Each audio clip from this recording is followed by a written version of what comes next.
Hey, what's going on, guys? First USFL talk going on here tonight. That was scenes from the championship weekend, and we are going to bring in Pens first. Our driving to the top guy who does live streams. What's going on, Pens? Not much. How you guys doing? Good, good, good. Just hanging out, I guess, ready to hear some about some USFL, and from the guy that was at the game, got to do all kind of wild stuff. Ace. Hey, how What y'all is doing, man? good, man? Good. So what's going on, man? How you doing? Dude, I am good. I am busy. It is crazy doing all the USFL offseason stuff, all the free agent signings.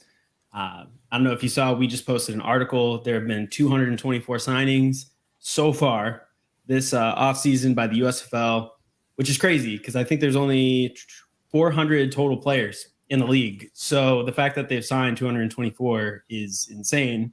And that also means that there will be like cuts this offseason. So a lot to follow, a lot I've been doing. Man, just a lot has happened. It's crazy. I didn't have this stuff behind me last time we talked. So No, you did not. No, you did not. I had the jersey. I don't know. Did I show you the jersey last year? oh I mean, yeah, oh obviously yeah. I have to get an obviously I have to get a new one now because of the Keller scheme change, which they Yeah. finally should have did probably back in the '83. But I still believe Eddie DeBartolo set us up to be a different Keller than the Steelers. I will always believe that. I don't disagree. Um, when your son owns the Niners, you really don't want to have enemies with your son, I guess. It's fair. So, Ace, have you heard any big rule changes from last year? We still doing the 3 point, 2 point, 1 point for the after touchdown. Um, we still doing what we got. This league has some different rules, and are there any significant changes coming up? No, the rules are the same. It's still the same kickoff, which, because of that, there's a lot more kickoffs. It's not as near as many touchbacks. I think there were 4 total touchbacks last season or something Because super they take crazy from the low like 25, that. right? hmm just like the old way in the NFL before they started moving it up for, health reasons. The kickoff's the same. You can still do a 4th and 12 for an onside kick instead of doing an onside kick, which is That crazy to was me. crazy last year. Yeah, there's still the extra point, 2 point conversion, and 3 point conversion. It's all the same rules that we know of right now, and it's super exciting. I didn't find a stat. What was the 4th and 12 high percentage completed? I think it was completed twice last season. I think it was only attempted like 3 or 4 times. Now, as everyone knows, do you just cover the gamblers now, or are you still covering everyone, or how's that working out? I mean, because I know you and Brian Um, and Webb last year were doing all the Well, actually, you were the leader of the pack, but I I felt do you a were the lot of the leader of the interviews. pack in the question Thank you. wise and everything else. Are you guys still doing multiple interviews like that, or have you guys broken into teams and that person handles the interviews? We've kind of broken into like now people have specific shows for their teams for the most part. And then we have our show, Tell Me About It, where if it's, a player from a team that we don't have a specific show for, like I interviewed Marcus Lewis, who was just picked up off waivers by the Generals from the Stars. I interviewed him on that show because we don't have a general show as our previous Generals person left and started their own thing. So we kind of just put whoever is on a team that isn't covered. So if it's not Maulers, Breakers, or Gamblers, they go on Tell Me About It. But I usually do those interviews as well. So I do a lot. Well, you got a lot better after we talked to you. I felt anyway. Whenever we did our interview, it felt like you got a lot Thank more you. comfortable behind the screen. Like I I reached did. out I to you the did. night. I reached out the night after I saw your interview, and I was like, I got to talk to this guy. Yeah, I used to do like full scripts. It was especially necessary when I would do it. We'd have 2 or 3 people interviewing at the same time. And just to make it easier, I would write scripts with each question and the name of the person who was going to ask the question above it, just to keep us straight so that nobody would kind of overlap and talk over each other. And then once I started doing Gamblers Table Talk, which is every Wednesday night at 9 p.m. Eastern, um, I don't even have scripts anymore. I just write down information on the player or coach, and then I just kind of roll with the conversation and see how it goes. Like yesterday, I talked to Chris Wilson, the new defensive coordinator of the Gamblers, and it was just a big conversation the whole time. We were just kind of talking through his life of football. The whole time he had his Super Bowl trophy sitting there because he was the defensive line coach for the Eagles when they beat the Patriots. Good. So he's really excited right now. Dude, it was so cool. But yeah, He's probably hyped right now. He was hyped, and he's excited for Gamblers. There's so much talent on this team right now. I don't know how they're going to make cuts, but I was talking about the real Super Bowl. dude, the real Super Bowl is crazy. I'm sure he's excited about it. Is he not? He is. He said, like, it kind of sounded like when he's not coaching, he will kind of step back and focus more on family and stuff. But he definitely mentioned he's super excited for the Super Bowl coming up. I am. I'm ready to see the Kelsey Bowl. I don't know who I want to win yet. Haven't really gone through a prediction, but I'm excited for it. You know, it's always fun watching their mom and wearing the half jerseys and everything else for this one. So that's a cool family. I think the Chiefs, or I want the Chiefs to win. I think that the Eagles are going to win. I don't think the Chiefs O-line and the Chiefs defense, I don't think they match up the same. And I think it's just going to be overpowering the way that it was for the 49ers.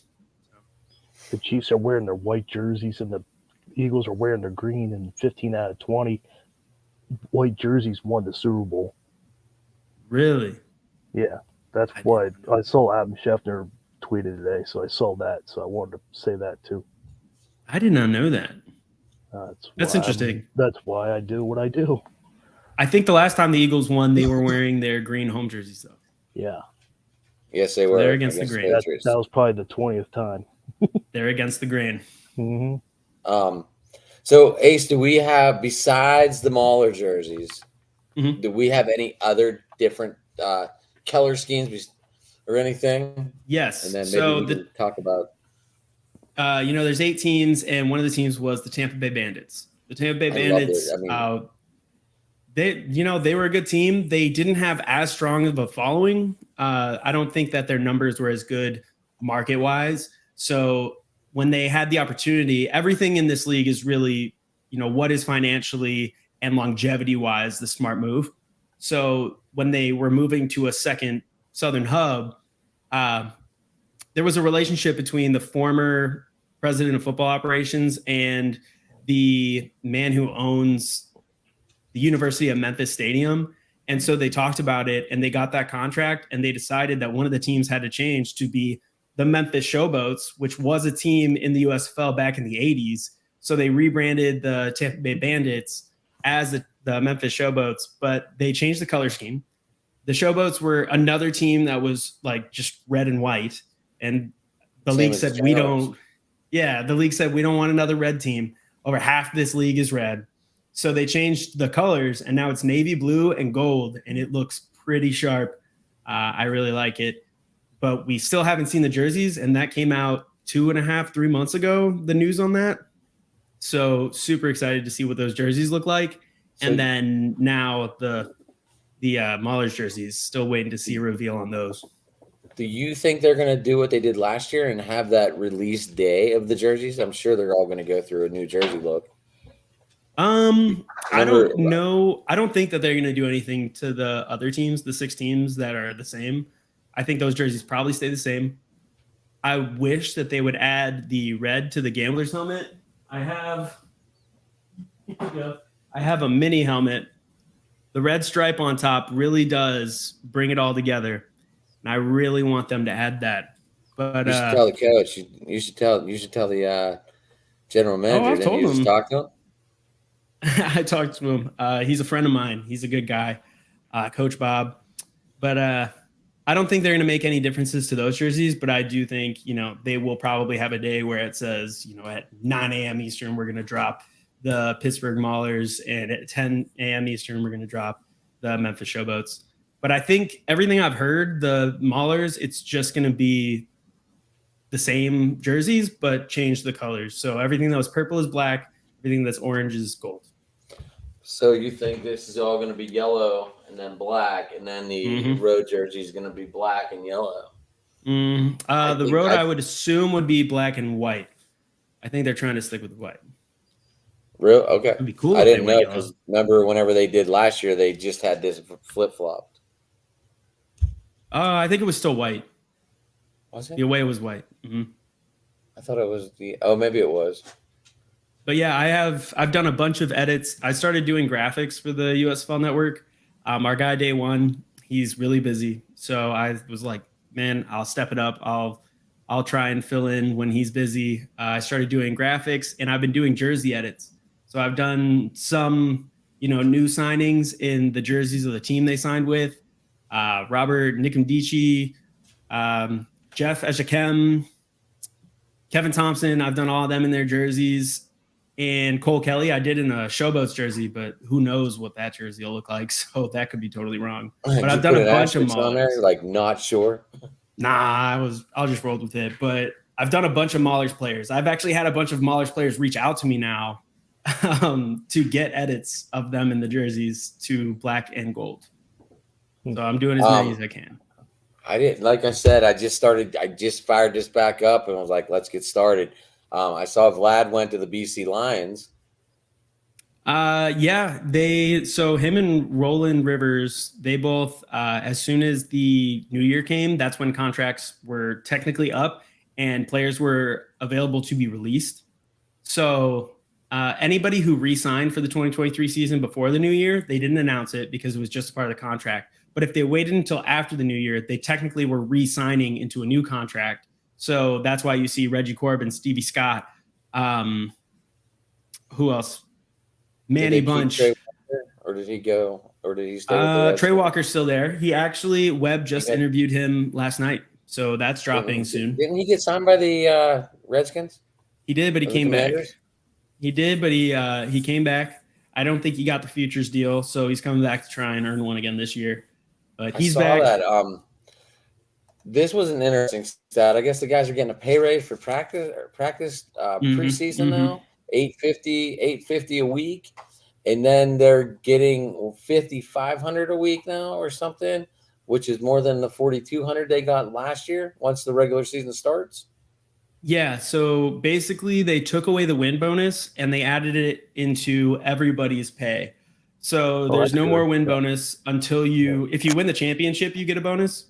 But otherwise, last year, all like the Stallions, every week but one, they got I think $800 win bonus every single week. And when you look at a team like the Maulers, they only had 1 week where they got that win bonus. So they made a substantial amount less against the Gamblers. But they made a substantial amount less for the same amount of work other than the playoffs as the Stallions. So at the end of the regular season, they had made like $3,000 or $4,000 less a person. This year, they basically just consumed the win bonus into the weekly bonus for the players, plus a stipend for housing, which is huge because last year they were not helped with housing. This year, I believe they get $400 a week towards housing, which means $1,600 a month. I think that is on there. On. They can even get 401 this year too. It's crazy. The pay went up exponentially. I'm glad they did it that way. Oh, I love that they did it that way. It's more fair. It's fair. It also helps retention. There's another league out there that we call it the 3-letter league that is up, and now we're competing for players. And once the Steelworker Union, once this CBA came together, like this is very, very good for players, and it helps retain players so that they don't want to go to that other league because they'll make just as much. And this league they know is in season 2, right? That league hasn't played a game. We're paying more than the other league, just to let you know. They purposely did that so people will be more interested in the USFL. I did do a little bit of research. Look at you. Good job, man. So I got a question for you, Ace. Yeah. How can this league get popular like the NFL is? Because like the NFL, like the fans like to see football all year round, but it seems like this league is not as popular as the NFL. Yes, that is just because it's new. It did exist back in the 80s, but a lot of people who watch football nowadays didn't know about that unless they watched the 30 for 30 about the old USFL. So when it came back, just the people who are really looking for football, like myself and, AD over here, like that's how we found it. Okay. It will grow in popularity, though. I know when I was growing up and playing t-ball, the Maulers practiced on the field below where we played t-ball. No way. And it had to be 84, 83 maybe. But yeah, they practiced in their jerseys because they couldn't afford any other things. They all wore the purple awesome. mesh jerseys. I don't know if they were the game day jerseys or not, but that's what they practiced in. I saw a couple games. I'm like, all right, this is pretty cool. I like it. Yeah. So it came back. It did well. A lot of people knocked it for, it did the hub system where everybody played in Birmingham until the playoffs. That was smart. I mean, a lot of people knock it, but they're not looking into it the same way people who are very into spring football, like myself and some other people are. When you look at the XFL, it came back in 2020. As soon as the pandemic hit, it went under. So if that had happened again when the USFL came back last year, they were in a hub and they did that on purpose, one, to save money, and two, if there was another spike in the pandemic, they easily could quarantine players and not have to stop their season and could finish playing games, even if it meant not allowing fans. Right. I'm going to run this across the bottom of the screen, but this is where all the new homes are for. There's going to be, as we know, there's 8 teams. There's going to be 2 teams playing in one stadium, and then 2 more teams in that other division playing in a different stadium, which the Stars in Michigan are playing, I believe, in Detroit, right? They're playing in Ford Field. Yeah. And then New Jersey and the Maulers, I believe, are playing in Canton, right? Hall of Fame field. Mm-hmm. And then Birmingham State in Alabama, I believe, right? With the Breakers. Yeah, so it's the Breakers and the Stallions are going to be in Birmingham again. Same place, Protective Stadium. I believe just the same practice facilities. Stadium, correct. Mm-hmm. And then you have the Showboats and the Gamblers are going to be in Memphis, and they're going to be at the University of Memphis Stadium. I think it's the Simmons Bank Stadium. There it is, Simmons Bank Liberty Stadium, where the Liberty Bowl is played. I'm pretty good, man. I do this a lot. Are they allowed to use MetLife Stadium or not? It all depends.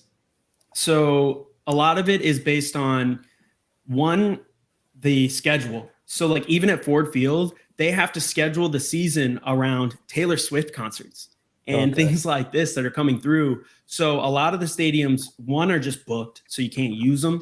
And two, you do have to work on a contract. You do have to be able to work with the people who run the stadium, with the city itself. Like the mayor of Detroit and the mayor of Canton were at the press conferences for those stadiums when they announced them. There's a lot that goes into it. So just getting to a stadium is not incredibly easy because they don't want to just do like what the XFL is doing right now, where everybody's in Arlington and then they fly to their stadiums for the games. What they want to do is they want to gradually work to where every team is in their stadium and in their city. That's where they do training camp. That's where they do all their games, So they're gradually working to get there and get there like consistently, so it's growing every year. They never have to scale back. It's always consistent growth gradually to be a full-on league. And then once they're in those home stadiums, that's when you start seeing the followings grow. That's when you start seeing people getting as excited about it as NFL games. Last year, I already saw some people who were doing some crazy get-ups for the games, like kind of like Browns fans, watching the Browns. So I know it'll get there. I know arena football was getting popular, and then that went away.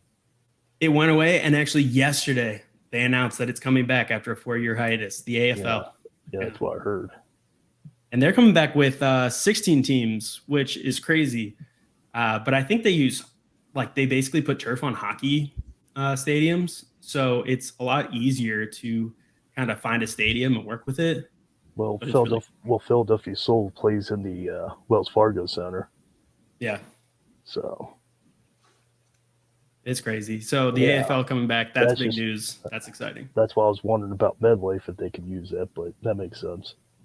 Yeah, it's all about just what makes most sense financially and longevity-wise. Like I said earlier, they don't want to just go there and do it for a season. They want to be able to find a place like we're going to see the Panthers play in Ford Field going forward, right? They're trying to work on contracts to where it's not just this season, this is now their home. and fans can get used to it. Fans can count on it. That's what they're looking for. What else you got? Very excited about all this. Are you going to be able to go to games? I am trying to go to games. I'm trying to go to hopefully 3 regular season, and then my fiance and I, we make it a trip to go to the championship like we did last year. So I know the championship, but I'm trying to go to at least 3 games, if not 2 games in training camp, because I have interviewed over half, if not more, of the new signings. And I love these guys, but obviously new signings are more likely to be cut before the season than a lot of the returning guys, because they've been releasing returning guys that they don't necessarily need, or they don't think will make the cut because they cannot cut new signings. So they're most likely on the chopping block. And I want to go down to training camp and I want to see those guys and talk to them before some of them might end up going home. So trying to do that. Sounds like a plan. So the New Orleans got a new coach. Mm-hmm. I got to talk to Matt White last year. That was pretty cool. He's a local guy from Pittsburgh. He's from Mars, right outside of Pittsburgh a little bit. I got to talk to him and his high school coach. We sat down and had a nice conversation with Matt for a while. He's the kicker for the Breakers, obviously. Mm-hmm. I'm sure you talked to him. Personally, I have not. I know that he's been on our Breakers show. Yeah. He's been on our Breakers show. I know that. So our guy Logan, he knows him, and I think he still talks to him fairly consistently. They DM, but he's been on our show. It's just the Breakers players. I tried to step back and first of all, it's a lot to be on all the interviews. We've interviewed, over half the league at this point. I don't know. Yeah, I can't keep up with you guys, dude. No, so it's a lot, and so I can't do it. I did get to talk to Chase Demore last year twice. He was cool, dude. When he played with the Panthers, he was a pretty cool dude. You don't know what to expect, because I remember me and my fiance, she makes me watch Too Hot to Handle, right? So I had watched him, and I was like, man, this guy could be anything. He could be, totally arrogant. He could be super mean. Couldn't talk about the Seahawks with him, though. He got really pissed off. I did not talk about the Seahawks. I may have talked about it up because he's from Seattle. We were just asking. I think he thought of Russell Wilson. He did a tryout with him, I think. I thought he was going to USFL. I think he was in the pool. I don't think he got drafted. For what, I'm this fairly year? certain he did not. Yeah. But he's got a lot of stuff going on, man. I remember even back when we talked to him, he was in training camp last season when we talked to him, and he had just, before coming on to the USFL, he had just finished shooting. I think it was for the Floor is Lava 2, and he wasn't allowed to talk to us about what it actually was because of NDAs and stuff, but he's got a lot of things going. So even if football doesn't work out, that guy's got a lot of things going for him, he's a nice guy once you sit down with him. He said he just put a workout video on TikTok or Instagram, whatever, and he woke up and he had a million followers all of a sudden. Yeah, he just blew up. Sometimes that's what happens, and I'm jealous because I'm still working. I have 1,400 followers right now, and I'm trying to get up there. And he, sometimes you just have that it factor. So I'm trying to get there. So why did Larry Fedora step down? They didn't specify that one, and we hadn't talked to him. I think as far as head coaches, we've only talked to 2. But, I interviewed Kevin Sumlin, but we never talked to Larry. You talked to a couple right after the games before, haven't you? Oh, I've talked to all of them after the games. As in press conferences, I've talked to all the coaches, but I haven't actually. Okay, I was like, wait a minute, this guy, I've seen him. I've watched his streams here. I know he's talked to every coach after the games. Yeah, no, I've talked to every single coach. Obviously, I've been following you pretty much since day 2 or day 1 of this. Yeah, so I haven't actually interviewed though, other than Kevin Sumlin, and wow, he was awesome. He was such a cool dude. The amount of people and the amount of lives that he's touched is crazy. But he seems like a down to earth guy too. very down to earth. Last night talking to Chris Wilson, he told me, he was like, man, that guy you met in that interview, that's the same guy he is like in the locker room. He does not change. Awesome. He is just that guy. And I was like, that's amazing. It makes sense because all the players love playing for him. They love the culture. But Larry Fedora, we hadn't really talked to him at all other than, my questions to him in pressers, which were mostly just game related. So I don't know what happened. He actually lives out here, I think like an hour from me, just outside of Waco. Okay. But he had personal reasons. I think it was something about spending more time with his family. Don't quote me on that. I'm not totally sure, but he just didn't have the time. So he stepped down and they found John DeFilippo, who I know well because I'm a Vikings fan. And he was our quarterbacks coach for at least a season. So you are very excited to talk to him. Well, I'm excited to talk to him. Hopefully we'll get him on. He seems to be getting on podcasts and stuff, but I'm staying back. I let our Breakers guy do the reaching out. I want him to create those relationships. It's important to have relationships. It's important to just have that name recognition. Now, if you talk to any gambler, they know me. They know who I am. They've either talked to me or do they know your real name like I do, or do they just know you as Ace? I think the only one who calls me by my real name is Coach Bob Morris, the GM.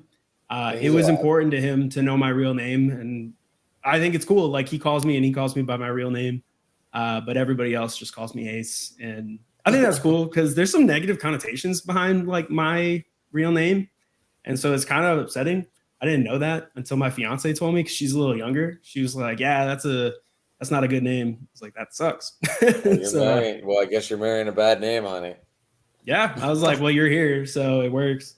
But yeah, Ace is fun. I enjoy it. They named the mascot after me, which is cool.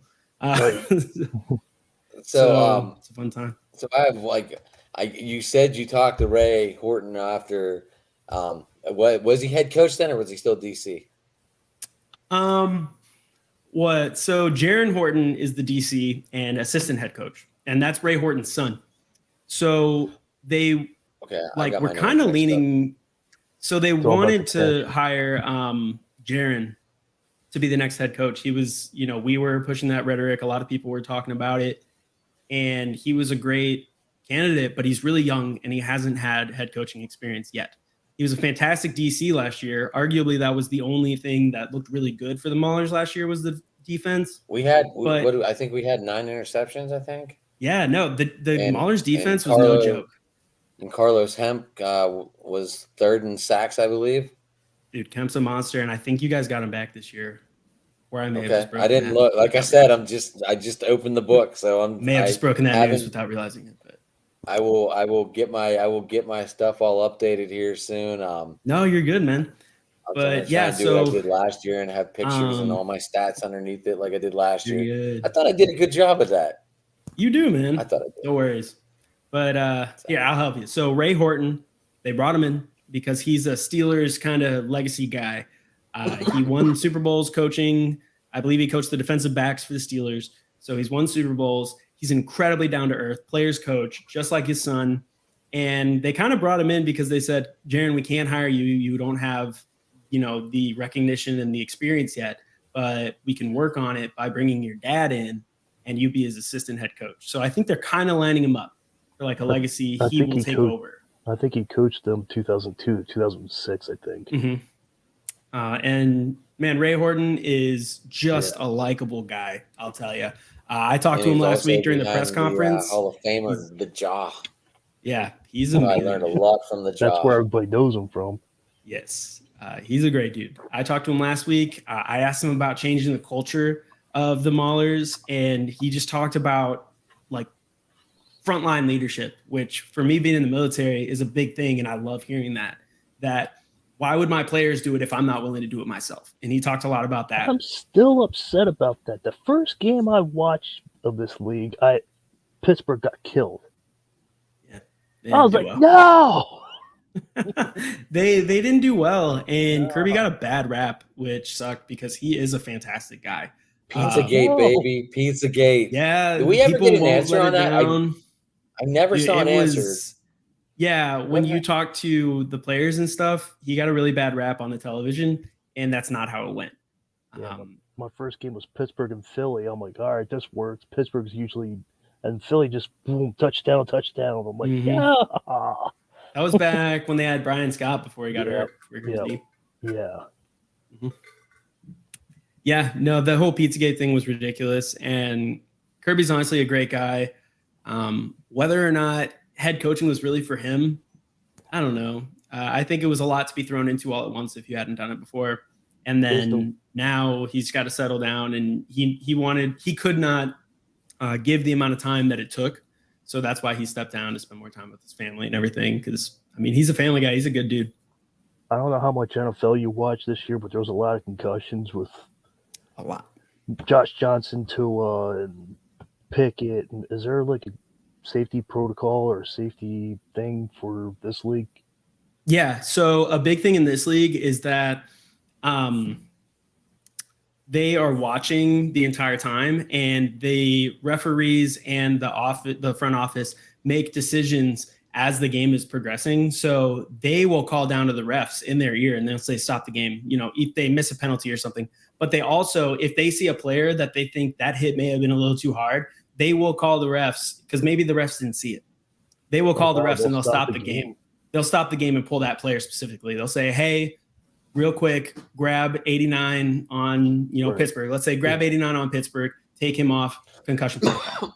Wow. So they are well in tuned. It's really, really cool to watch, because they actually show the room where they're watching all the different screens, and they just have three people in there sitting just watching to rapidly change outcomes for, there's a lot less challenges, because they don't want to slow it down. They want to keep the game going. So they will correct calls and, player health if they think someone took a hit. That was my other question. Are they keeping the running clock, Ace? The first and third as far as I know right clock? now, yes. Last I talked to coaches, they all brought it up and said, yes, that's still happening. I think the drones are still happening only for certain games. I think that's the only changes that they had mid-season. I don't think they had any others, not that I can think of. No, that's awesome that they stopped. There was one rule change in the middle of the season last year, but I cannot recall it. Yeah, I mean, when you watch this year, I'm trying to remember what player it was that he took a hit and he could barely line up for the next play, and the refs weren't stopping the game. I think it was general, wasn't it? Well, I'm saying the NFL. Oh, I think it was Tua then. No, it was a receiver, and he lined up, and one of the other receivers was straight up losing it, trying to get the refs to stop the game because they were just letting it play. I know what you're talking about. I can't think of the name either. I cannot, for the life of me, remember who that was. I can't remember either, but I know what player you're talking about right now. Yeah, it was big, and he was vocal about it after. No, I thought you were talking about Tua, the way he went down and got back up. Bad. Yeah, the first one, but I forget that wide receiver now. I cannot remember. So anyway, Ace, back to last year. How neat was it to have this picture taken? Oh, that was so cool. It was crazy because we were just there, before the game, walking around the field, and we were, getting ready, checking things out, and he was just getting ready, which was weird because we feel like we shouldn't be in the same world, and we just asked him, we said, hey, can we get a picture? And he said, yeah, man, let's do it. And so we just rotated through getting pictures, and it was really fun. We did that with the mascots. Did you tell me you were a Vikings fan? No, I kept that to myself. Gotta keep some stuff. But it was crazy. I didn't send it to you because I had so many videos, but I took a bunch of videos. I think I got through every single cheerleader that was there, because that was the only game where the cheerleaders actually had uniforms on for their team. So during the season, it was just a USFL cheerleading uniform. And then for the championship game, they had Stallions cheerleaders and Stars cheerleaders. So I went through, and it was just kind of pregame. There wasn't anything going on.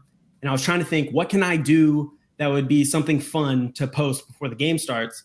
And so I went up to every cheerleader, and I just talked about them. And I said, hey, I'm Ace with the USFL Network. I'm here asking all the cheerleaders, who's your, what's your name and who's your favorite player? And it was just, I asked every single cheerleader that, and they had a blast with it. And it was super fun. And you could tell, like who the only players they actually knew their names were, or who they thought was a cute player or something. It was a fun time. And I was just posting them before the game. And that was cool. That was awesome. Yeah, he showed me that picture. He showed me that picture the other day. I was like, oh man. Dude, it was a surreal experience just meeting all these people. Like we could be up in the press box or on the field. And so I spent a little time up in the press box just because they had some food. I was hungry. But it just wasn't the same. Like I think I spent like 95% of the time on the field because it was just so fun to be a part of it, to talk to the other reporters that were there, to see pictures that people were taking. And it was just cool. Like there was some guy ran onto the field. I think he had on a shirt that looked like a security shirt. And so he jumped on the field without anybody knowing, and he stole Brandon Aubrey's hat and then like jumped back into the stands. And Brandon Aubrey he grabbed a reporter who was with me. Her name's Emily. And she had to go to security and tell them, and they had to chase this dude down and get Brandon Aubrey's hat back, the kicker for the Stallions. So it was just cool, being down there, seeing that kind of stuff that you wouldn't know happened, right? Like, I think this might be the first time I'm telling that story, but that was crazy. That was insane. They like tackled him in the stadium. There's so much stuff that happens that you don't see on TV. Oh yeah. Like the cameras, they have one on each side of the field. And anytime, they cross the 50, the camera goes behind the bench for the players. And there's one dude whose specific job it is to just scream out of the way, out of the way, out of the way the entire game for this ginormous camera that's on like a crane for them to drive through so they don't hit you. And this guy's job is just to scream at you to get out of the way. And I asked him, I was like, dude, how fun is this job? And he said, hurts my voice. And that was all he said. But it was really fun just seeing. You didn't get that on video? No, I did not. But just seeing the technical things and, the little things that you don't know happen when you're watching on TV, or even if you're at the game, you're not paying attention to that stuff. Like you just hear some random guy yelling and you're like, why is this guy yelling? Screaming at me. It was crazy. Can't see anything.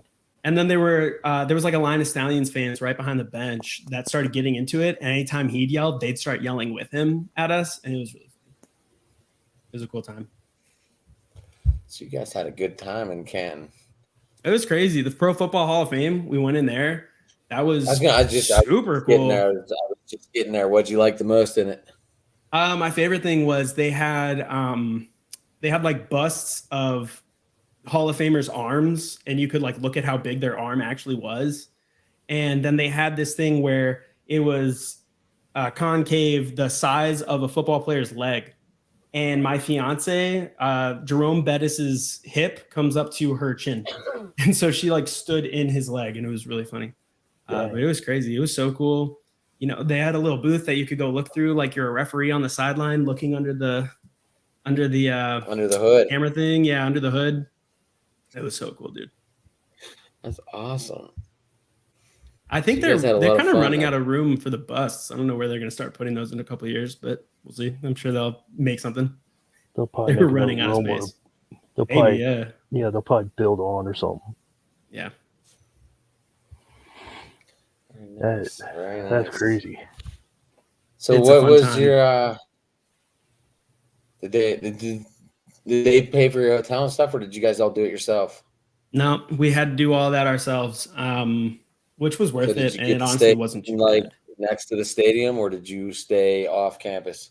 We were in an Airbnb, and we had this house, and it was a street away from the stadium. It was right there.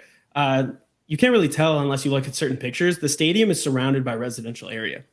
Like it's not, yes, there's the stadium, and attached to it is the Pro Football Hall of Fame, and everything around it is just houses. So we were just in one of those houses. Like where the scoreboard is, 271's right behind it, the major highway. Yeah, it's right behind it. Right behind it. If you ride by, all you see is the bright lights from the stadium. And it's like, wow, wait, I'm on a stadium all of a sudden. Oh, yeah. At one point, I was just kind of looking, trying to take it in. You're trying to remember everything. And on the highway, you could see people watching, like looking at the stadium as they were driving by, because it's bright, man. It's a football stadium. It's smaller, but for a league this size, I think the 20,000 person capacity plus standing room is substantial, and it's fine. It works. I think they can fill it up, especially because it's not far from. It's really not that far of a drive from New Jersey and Pittsburgh. And I think that's why they did it, was they already had a relationship with Canton from the playoffs last year. It made sense financially. The stadium was a perfect size, and they had practice facilities set up from last year's playoffs. So the fact that it's not that far from Pittsburgh, they're hoping that people will travel, and hopefully Pittsburgh fans will spread the word and say, hey, we went, it's fun, and more people will start going. It's 2 hours and 6 minutes from my house. Man, that is like me going to a Dallas Cowboys game. It is like, that's not far for Texans. I don't know. Up north, times are different, right? Well, It's, just it's to a let you different- know, different thing. just to let you know, you people down in Texas can do 75, no problem. True. And I'm up hauling here, 85 up to Dallas. Yeah, we're stuck at 65, 60. Yeah, I'm going 85 getting mile an pulled hour over. going up to Dallas. Yeah. So here, Right. was this on the there's- sidelines? This one? That one was on the sidelines. I was actually warned by the friend I made, Emily. She's reported many, many games and been on a lot of sidelines. And she told me, hey, usually they don't want you to take pictures behind the bench. But I snuck these, and I took some of Scooby Wright on the bike. I think that was after his interception that sealed the game. And we found out later he had torn his hamstring on that play. And that's why he dives into the end zone. His hamstring popped, and so he dove. And so he was on the bike trying to warm it up, and he never came back into the game. And so I just got that picture, and I thought it was just really cool, because that behind it was the bigger side with the press box up there. And man, that's professional football, right? That's what it looks like. I love it. And I Wright actually was just the- had a competition. I actually on saw Twitter him with that on, as I was scrolling through my pictures. He must have made a big play, and they had a picture of him on Twitter, and I was like, wait, I've seen that guy. So as you see, for Ace, I'm trying to get Rev back up for it, going through all my stuff. I was trying to find all my penalty stuff so I could send it to Pens over there real quick so he could look at it, get him caught up to date on everything. Oh, dude. Some of the hardest hits you would see in football last year were in the USFL, straight up. Really? We're at the 43-minute mark, Adam, just let you know. What's that? Yeah, I We're got a couple we're more at questions to 40. me. I got to go hang out with the fiance. Yeah, we're at the 43-minute mark, so I don't have anything else. It was great talking to you, Ace, man. It was awesome beating you. Dude, it was great talking to you guys, man. This is fun. It's cool being on the other side. I'm always the one interviewing. I'm never the one just sitting there answering questions. And sometimes it's fun to not have to prep super hard, because, you're asking me about things I know. Well, we're trying to get our name out there, so yeah, man. Just throw our names out every once in a while. Oh, once you post this, dude, let me know. I'll retweet it. I'll get my brother. I'll get some of the network people. We'll all retweet it. I just talked to there's Webb. not I just much talked to more. Webb, so Webb just There messaged you go. me back. There you go. I don't Webb know is a if he great knows- guy. I don't know if he's on. I don't know if he knows I'm on with you right now or not, but it think I told did anybody. pop up first on the page. So if he did look at it, he did see that I'm talking to you right now. There you go. But yeah, very, very excited. What else do we have to look forward to besides the 2 jerseys need revealed? Yeah. One more thing. So this year we went to 42 instead of 40. So we have 8 on the injured on their reserves. Is that what's happening now? They upped it to 42 instead of 40 like last year? Not quite. So the way that they worked out the CBA was that this season, so season 2, 40 active, 10 inactive. So 50 total players on the roster. Which if you look at the rosters currently, no team has 50 players. They have more. They have at least 58. I think the Generals have the most at 71 right now. So they will have to make the most cuts. So get down to 50. You have 50 total players, 10 active, 10 inactive. Then season 3 and 4, it goes up to 42 active, 8 inactive, which the reason for that is that is more pay, because if you are on the active roster for the week, you get the 5,500. If you're on the inactive roster, you get the 2,500 for the week. So next year, 2 more players a team will get the full 5,500 a week. So that's why they did it that way. I'm assuming that was some of the intricacies in, when they were bartering back and forth, talking about the CBA and the rules that they wanted. So that's what we have. Yeah, the pay is much better. But the next big thing we have to look forward to is late February, we're going to have the USFL draft, the second draft. We don't know necessarily how many rounds, and we don't necessarily know the player pool, but we do know that I think they're collecting all the names right now at the Hula Bowl, the Senior Bowl, all these bowls. It's going to be predominantly, I believe, fresh players out of college who don't think that they will get drafted. So they're the fringe guys who are right there who think, I might get drafted late, or I might get undrafted free agent. But if I go play in the USFL and get professional tape, then I could sign a good deal with a team like Cavante Turpin or Dominique Davis or Chris Odom, some of these players who did that this season. So we are going to see the draft. I don't think it's going to be covered very much. So it's not going to be that exciting, but it's going to be cool. So is it going to be like, it's not like last year, is it, where everything's premeditated, like quarterback, running back? No. So it's not going to be like that. How they want? Yeah, because last year, after the fact, we heard that teams were kind of told which quarterback they had. Like Shea Patterson went to the Panthers because he was a Michigan alum. So they didn't, because we heard, wanted Jordan Love. Josh Love. They wanted Josh Love, but they got Shea Patterson because of the Michigan. Yes. Hey, he's on the Panthers now. Yes, we know. We see the jersey. But they got Josh Love now. He's over there. Love ended up going. I know that for a fact. He did get drafted to the Maulers, and then Love went to them whenever they picked Panthers. up Vlad, didn't they? Whenever they got Vlad, Josh Love went there, right? Wasn't that the way? Yeah, they got. I'm trying to think. The Maulers dropped. What's his name? We interviewed him. He's a great guy. I cannot remember his name, but they dropped Josh Love and the original quarterback that they got in the first round, and then they picked up Vadley and Roland Rivers. Oh, we had the Giants guy. Mm-hmm. I can't remember his name for the life of me. What the hell is his name? It's a weird name. It'll come to me like right after. I just moved that tweet, like the whole roster. I just moved it. I have it. I have it on the pictures. I have it because I had a picture of him in the Giant uniform diving into the end zone. And but he's a good guy. I know he played at Richmond. He played at Richmond, was drafted by the Giants, and I think he ended up on the Eagles, which is what he grew up a fan of, which was cool. And he's a super RPO player.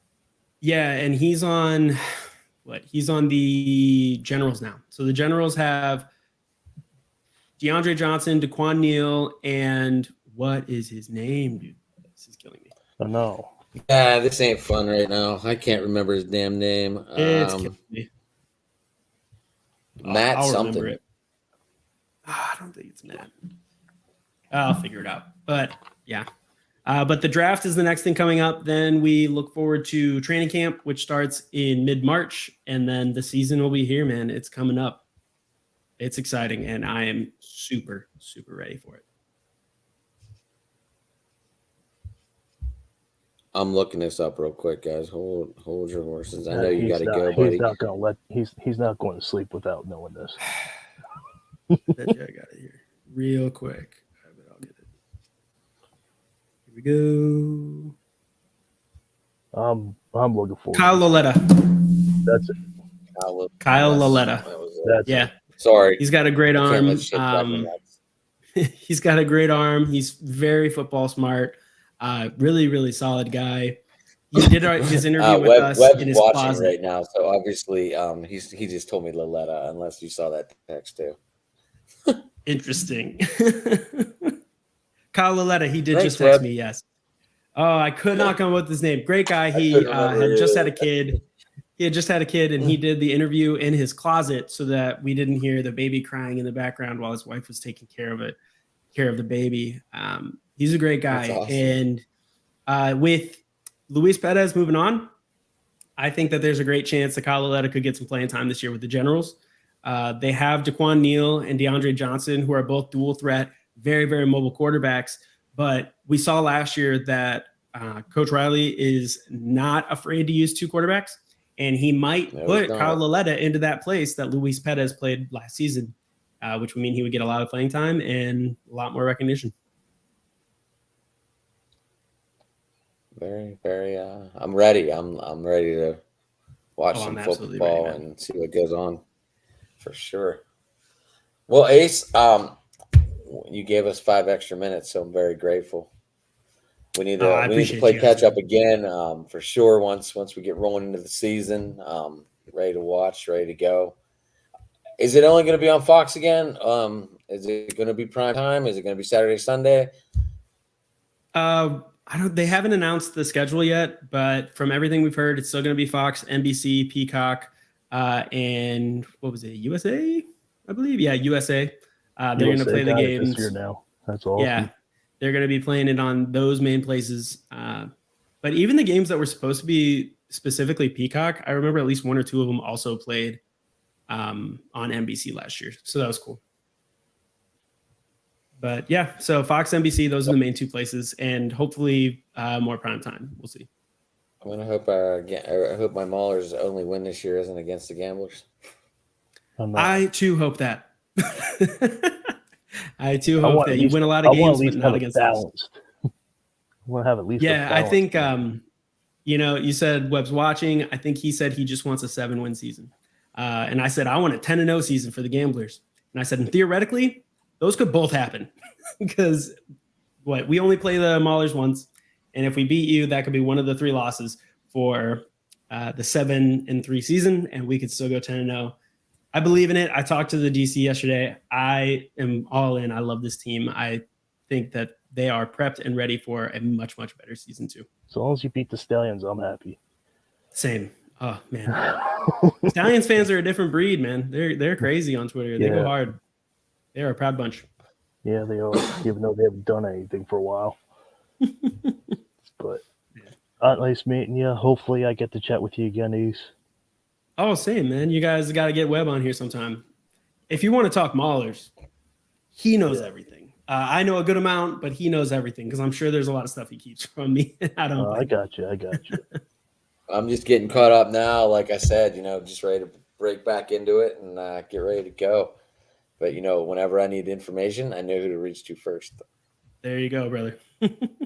All right. Well, thank you so much. Last year, I think it was a little bit later in the month last year, but I believe it was right around this time. I was like, we gotta get a hold of this guy. I mean, he knows this. No, it was a fun time. Yeah, that was like. So. I think you were the first one to reach out, and I think I got on 2 more podcasts after that. And it's kind of fun being on the other side sometimes, being the guy that's getting asked questions. Right. It's just a fun time. It's cool. I guess NFL Outdated's kid. You did a conversation with Outdated. And, I did. He's a good dude. His kid's going to do the power rankings again. So. Oh, that's cool. So hopefully he gets something better cam shy. But Ace, I thank you for popping on. We're going to close with the celebration video that you sent us. But I'm glad we all had fun. I hope everyone enjoyed the first USFL conversation live on stream, because I think last time we had Ace, we had it on Spotify only. Yes. I believe. I think we had all this. No, it was I think it was over Facebook Messenger. It was a different time. Yeah. I'm glad I was part of it. We know we all get a little better here and there. Yeah. But anyway, Ace, thank you for coming on. How do people get a hold of you? Anybody can find me on Instagram and Twitter at @PocketAces_USFL. Also, all my stuff streams to the USFL Network, Facebook, and YouTube. So check it out anywhere there. You can see all my interviews, all my graphics, all the USFL Network stuff from all of our representatives all goes to the USFL Network, YouTube, and Facebook. And you can find them if you follow USFL Network on Twitter. You can find all our other representatives and their Twitters, and some of them have Instagrams too. So it's a good time. Pens, how people get you? You can find me on Twitter at Pensman Sports. Pensman Sports and TikTok on Pensman Sports. And you can find me at Hammer Time Pit. Also, you can find me at Sports Talking It. As I've been saying, I just got this page back up and running. So let's go. And everybody, thank you for tuning in, and everybody have a good night.